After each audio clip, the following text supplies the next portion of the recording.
Hello, my name is Josiah Ray. I'm going to give you a brief tutorial on Microsoft indexing.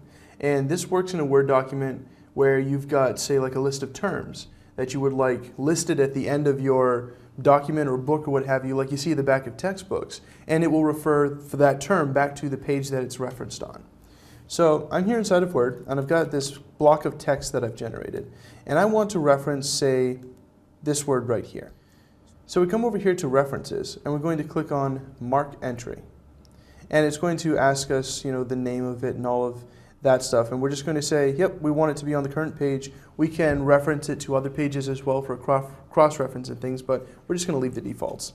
Say, Mark, close. And so we get this really weird looking stuff. That's all right. You'll notice it's also thrown up a couple of other marks around. You go back to the Home tab, you'll notice it's turned on this sort of paragraph marks and hidden formatting stuff so you can see it. If we turn that back off again though, it goes away. So it's not messing up your document at all. If you go to the print preview, all that stuff doesn't show up. It's just to help you see what's going on behind the scenes. Now, I'm going to come down to the bottom of the document, go back to References, and say Insert Index. And it's going to ask us some things about how we'd like it formatted. I'm just going to leave the defaults and say OK.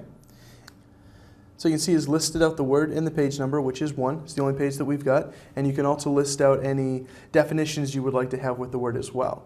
I hope you've enjoyed this video on Microsoft Word indexing. If you have any other questions, please contact me at josiah@jraystudios.com. I'm Josiah Ray.